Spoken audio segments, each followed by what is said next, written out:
Hello everyone, welcome to my channel. Thanks for stopping by. In today's video I'm going to share with you how to cut a halter neckline top. Please subscribe and click notification bell to get notified whenever I upload new videos. So I've gone ahead to draw a straight line to mark as my starting line and 8 inches on that starting line, which is my shoulder divided by 2. So on that 8 inches I will come down by 8 inches to mark as my armhole. Then I will measure it this way to make sure that it's exact 8 inches dot. Then I'll draw a straight line connecting from the shoulder down to the armhole. After that, I'll go ahead on that shoulder line to mark out my neckline, which will be 3 inches. I'll mark my neck width 3 inches and I'll come down by 3 inches as my neck depth. Then on that armhole line, I'll come down by 0.5 inch. That will serve as my shoulder slope. Then I'll connect from that shoulder slope straight to my neck width. After that, I'll take my French curve to take out my neck curve.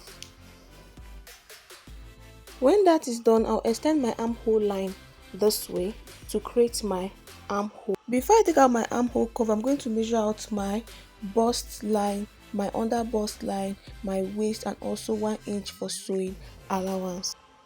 So I'm going to be drafting this as a half bodice or a crop top, but you can use this for any design, both gown, top, anyone you want. The most important thing is for you to know how to draft the neckline. So after taking out the measurement, the next thing I'll do is to knock out my lines. The first line is my bust, the second is my under bust, the third is the waist, and 1 inch for sewing allowance. After that is done, I'll go to the armhole and look for the midpoint of the armhole, which will be 4 inches. I'll mark the 4 inches, then I'll go in by 0.5 inch at that midpoint, then I'll mark. After that is done, I'll go to the chest line and mark out my bust measurement. My bust is 35 divided by 4 will give me 8.75. Then I'll mark my 8.75.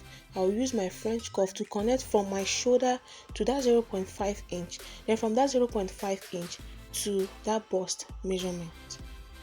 After that is done, I'll take my round bodice measurement. On my bust, I'll take my bust divided by 4. On my waist, I'll take my waist divided by 4, which is 33 divided by 4 will give me 8.25. I'll also mark. After that, I'm going to add 2 inches sewing allowance on all the lines.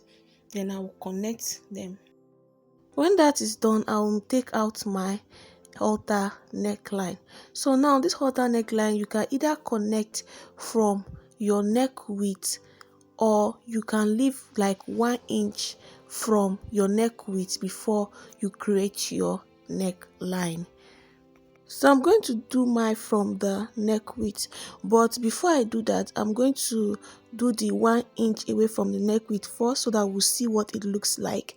Then I'll do the one from the neck width so that whenever you want to do yours, you choose which one you want.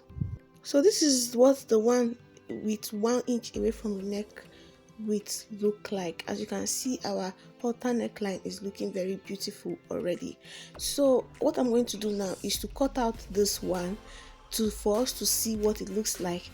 Then I'll trim out the 1 inch so that you will see what it looks like without the 1 inch away from the neck width.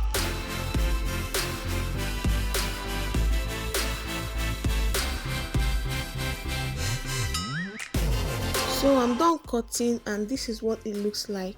So the next thing I'm going to do now is to also take out the 1 inch so that you will see what it looks like without the 1 inch from the neck width. So I'm going to place my French curve this way from the neck width. Then I'm going to connect from my neck width to my armhole.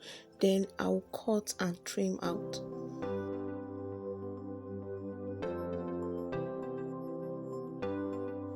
So guys, this is what it looks like after taking out the 1 inch away from the neck width.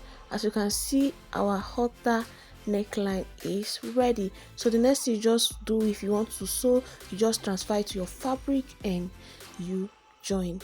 Thanks for watching guys. Like and subscribe for more. See you in my next video.